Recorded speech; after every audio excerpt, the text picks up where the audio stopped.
Hey guys, so it is another tag video, and I was really surprised when I did the Authortube newbie tag a little while ago, being like, oh, you know, I'm bringing back a trend that hasn't been a thing in years, and then you guys were actually like, nah, tags are still a pretty prominent thing in Authortube, welcome, you know, you do you, so thank you so much for that, and as a result I am doing this, the Disney Authortube Tag Challenge. I did have a less spooky Disney themed top, but it is currently in my washing machine, so I'm bringing Halloween back. So the Disney Authortube tag was created by Kate Kavanagh, a Authortuber who I admire very much, and it's also been done by other Authortubers such as By the Brook, and I wanted to give it a go. I love Disney, I love I love Disney, I love Authortube, so why not? Let's just jump right in. So our first Disney movie is Aladdin. A genie has appeared to grant your wish to fix a work in progress. What do you wish for? Honestly, I would wish that all of the editing was done. I hate editing so much because when you're writing the story, you already know, oh, I need to fix this, I need to fix that. This is something that needs to be done later. If you don't get it, a beta reader might pick up a few things that you didn't catch and need to fix and all the rest of it. So yeah, editing is crucial, but you know, the actual writing and first drafting and planning, that's the fun bit, that's getting everything out in the open. Some people love editing, some people love looking over their own work and being like, right, okay, let's fix it.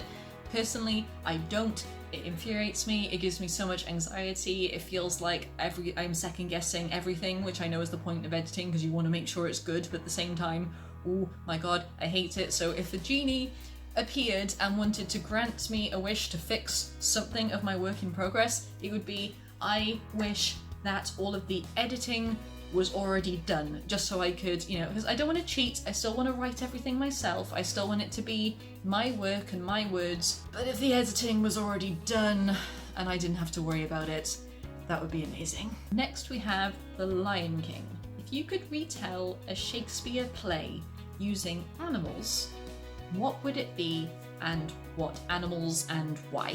Honestly, it would probably be a bit of not an obscure one, this is a famous Shakespeare play, but when it comes to movies and stuff like that, it does often get overlooked, and that would be The Tempest, because you already kind of have the Disney formula there. You have magic, you have brand new worlds, you have mythical creatures and the princess and all the rest of it, and it just works. It would work really well in Disney format, and I would love to retell that, and it also has that bit of darkness that you could go maybe classic Disney with.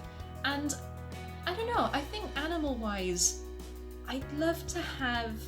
Now, snakes are usually villains in Disney movies, like, you know, Kaa from Jungle Book and Sir Hiss from Robin Hood, you know, that they're usually crafty, sneaky characters. Whereas I think it would actually work here. I think, let's flip the script, let's make snakes the main sort of characters for this. You could flip it around and maybe have like a hummingbird or something like that for Ariel flitting about whispering in people's ears. I think that would be really interesting. Maybe, oh, if you really wanted to twist it up, have an actual human as Caliban, because that fits with the whole monstrosity and abnormality. I reckon that would work really well. So yeah, let's flip it on its head. Let's make snakes the main characters for once. Let's have little hummingbird Ariel flittering in people's ears, and let's have a human to really mix things up and bring in some questions for Caliban. I reckon that would be really, really fun. Number 3, we have Pocahontas. Have you ever pulled inspiration from history? If so, when and why? This is an interesting one. I haven't yet. But I do have a story plan that's separate from my Branded and Sister series and all that jazz. This is something else that I may bring back at some point, I don't know. But I have always had a fascination of the 1920s to 1940s period, that sort of area. I love the style, I love the music, I love how so much history was made in that time with world wars and rebellions, and it was just a fascinating time, and they managed to fit so much in there. And there's so much to work with, so I do really want to do a historical style piece in that bracket, but nothing as of yet. I mean, for my branded series, I've taken inspiration from the Book of Solomon, which is historically a book that describes every single demon, well, demon in a certain culture, and I've used that as a lot of experience? Yes, I summon demons on a regular basis. Inspiration to see how demons would work in this new situation based on what this book is. So it's a yes and no thing on that one. Snow White is number 4, and that is, what was the first story you ever wrote? I've answered this in the previous tag, and I've mentioned it in other places, and that is the piece of bullshit that is that it was the first story that I was, you know, that I let myself just go all out with creativity and freedom, and it had every magical creature all at once, and, you know, the chosen one, who's a secret princess who was sent to another world, and its world has vampires and werewolves and fairies and mermaids, and oh, it's this big grand adventure, and it's a piece of crap. It gives me anxiety to even think about, because I wrote it when I was just getting into the writing scene, when I was, I want to say 13. I would be ashamed of myself. 11 to 13, I'd be ashamed of myself if I wrote it when I was any older, to be honest. But yes, that's the first story that I've ever written, and maybe it will see the light of day some point down the line, but as of right now, I want it to bury and die. Die and then bury? I don't like it. Number 5, we have Mulan. Who is the strongest character you have ever written, and what makes them strong? I had a hard time with this one, because I like to write strong characters, as many writers do, so that seems a bit of a redundant thing to say, but there we go. I actually have 2. The first one is, I feel like these are 2 different categories, my fanfiction and my current stories that I'm actually trying to take seriously. For my fanfiction, it would be Talia from my Animaniacs fanfiction series, because I did that and I enjoyed every minute of it, and I'm so looking forward to Animaniacs coming back this year. Come at me. But yeah, she, you know, she was a fighter for her family, she had so much going on, she had to face so much hardship, and then you mix it in this Who Framed Roger Rabbit style setting, it just brought so many more threats, but also a lot more opportunities for her to learn how to have fun again, and I loved writing her, and I do think that she is very strong. As for my current actual wanting to be published series or branded, it would probably be Phoenix, and she is a demon from one of the Book of Solomon's things, and her entire existence has been to serve someone else, and her one thing, the one thing she has ever done to try and rebel against this system that has been drummed into her head that this is how things have to be, the one bit of rebellion is just to try and warn someone that a threat is coming, and she's been punished for it. She has been pushed down, she has been forced to believe, and she does believe it, that she was made for nothing more than to be somebody else's slave. And how she grows and learns that there is more to life out there, and how this treatment is not okay, and coming to be a pretty badass individual when she wants to be, but in her own time, where she's still not sure if this is the path she wants to take, but she knows that they're right in knowing that this is wrong, and I love her. I love her so much. I love her growth. I love working with this character, and I do think that she is my strongest for that. Number 6 is Star Wars, which I still can't believe is Disney, but okay. If you could live in one of the worlds or settings that you've created, which one would it be and why? And again, this would probably be my Animaniacs fanfiction one, because who wouldn't want to live in a world that is pretty much Who Framed Roger Rabbit, where cartoons and humans are interacting, and that sounds amazing! That sounds like the best world ever! I want that one. Number 7 is anthems, so songs and all that jazz. Which Disney songs would you put on your writing playlist? Oh my god, I have so many. Now, I don't actually have a writing playlist because my mind just gets too distracted and I end up singing along, and it all just gets so chaotic that I don't actually end up doing any writing. I'm just having a one-woman show in the background. No one is surprised. Yeah, like, some of them actually aren't from big Disney movies, so I'll have ones like Won't Say I'm in Love from Hercules, I'll have, you know, Make a Man Out of You from Mulan, but then I'll have ones from TV shows, so like the soundtrack for Gravity Falls is actually really, really good, because it just has so much impact to it, which you don't expect, but if you haven't seen Gravity Falls, then please do so, it is fantastic. And then from actually the Rapunzel Tangled series that's on at the moment, which is coming to an end, Waiting in the Wings, Nothing Left to Lose, there's such good songs. Ready as I'll Ever Be I'm so excited about all of these different songs that my brain is just like, get them all out at once. Yeah, any songs that, there needs to be two different kinds of songs if I were to put them on the playlist. It would either be epic battle anthem, like Ready as I'll Ever Be, Make a Man Out of You, that kind of thing. I need that, but then it also needs to be the emotional hard place, like Won't Say I'm in Love, Waiting in the Wings, God Help the Outcasts, Out There. I love them so much. I could go on for so long.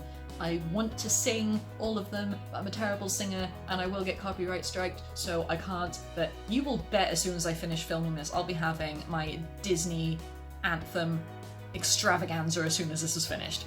Let's move on. 8 is fairy tales. Which fairy tale would you most like to retell?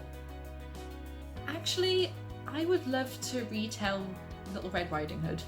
And now a few years ago, I say a few years ago, it's probably going to be something depressing like 2002, there was a Red Riding Hood or Bad Wolf movie with Amanda Seyfried that didn't do well, but it was a dark, gritty retelling of Little Red Riding Hood. And even though it wasn't great, I could still appreciate what they were trying to do. And I would love to try and retell it somehow, make it darker, make it more of a, I don't know, just make it so much bigger than what it is, because there's a lot of potential there, and I don't know, there's just something that's drawing me. The dark gothic implications are calling to me. Number 9 is Frozen. Which character that you've written is most likely to be misunderstood or interpreted as the villain? That would probably go to, again, in my current branded series, Chimaris. Now, she is also a demon, like Phoenix, but unlike Phoenix, she is a little bit more erratic. She is far more welcoming to the idea of freedom and just jumping right into everything headfirst, but she doesn't necessarily understand how the human world works, and if something gets to her, then she is far more likely to be like, nah, this person's annoying me, may as well just get rid of them because they'll respawn or whatever demons do, and doesn't quite understand the idea of no, once they're dead, and that erratic, unpredictable nature has gotten her in trouble before, and she doesn't quite understand why there are so many rules and regulations when, in her mind, but I'm free. I'm free, why are you still telling me what to do? And it would be very easy to misinterpret her as a villain or a bad guy because she just hasn't had the opportunity to learn yet, and that's something that we can all kind of relate to. Number 10 is Moana! If you were forced to go on an epic adventure with one of your characters to save the world, who would it be and why? Oh, I had fun with this question. It would probably be Hayley, the main character from the sister series that I'm planning. She's a little bit younger than the rest of the group, which she kind of likes to work to her advantage because she likes the fact that people will just underestimate her. She likes that, and she's also got this a bit of a dark sense of humour, which doesn't always come across the right way, but she's just this feisty little thing that has a common sense about her. She was forced to grow up a lot faster than she was supposed to, with the situation that she was put in, but at the same time, she totally loves it. So this idea of her being told, yeah, you need to save the world, and she's just gonna be like, hell yeah, alright then, she'd be really fun to go along with. And at the same time, because of the younger nature, it would feel like I'm going on an adventure with one of my sisters, and I like the idea of that. Number 11 is Pinocchio. What is the most common lie you tell people about your writing? Probably that I'm not writing at all. I get so anxious when I talk to people about writing and wanting to be a writer, and the idea of telling people about my stories, hence why I've started this channel to sort of like help me open up a little bit more. Christ, the sun is so bright. See how pale I am. I am just blinding people. But yeah, I often avoid the topic of writing in general when I'm face to face, or if people do know that I'm writing and they do know about my stories and they want to know more, then I will lie and say that I'm further ahead in the story than I actually am, just so I can look more impressive. I'd like to point out that I've never done that on this channel. I've been completely honest with you guys the entire way through. But in person, for people who don't know about this channel, I will be like, yeah, I finished that chapter ages ago, you want to read it? I need to edit a lot. Sorry. And it's just anything to avoid looking like such a noob and also avoiding showing people my work, and it's a habit I need to get out of. Finally, number 12, we have everyone's favourite, the Sidekicks. Who is your favourite minor character that you wish you could give a full story of their own? Honestly, this is a that went dark all of a sudden. Honestly, it would be a minor villain from my branded series, which is another demon called Os. He is such a shithead. He is a smarmy git who knows how powerful he is, knows that he could probably crush everybody, but chooses not to because I've got better things to do, you're not worth my time. He's a deal maker, he's very crafty, and even though he's not there for long, I do have plans for him, but I don't have any plans to give him his own story, and I'd love to hate him. So yeah, that is the Disney tag. This went on longer than I thought it would, but I've had fun with it, and I do like doing these tag videos. I do think they're really fun, and I hope you guys too. So if you want to try the Disney tag, we can see if we can bring this back, then by all means go for it. I had a lot of fun. So yes, I will see you guys in the next video. Happy writing. Goodbye my scribblers. Disney forever.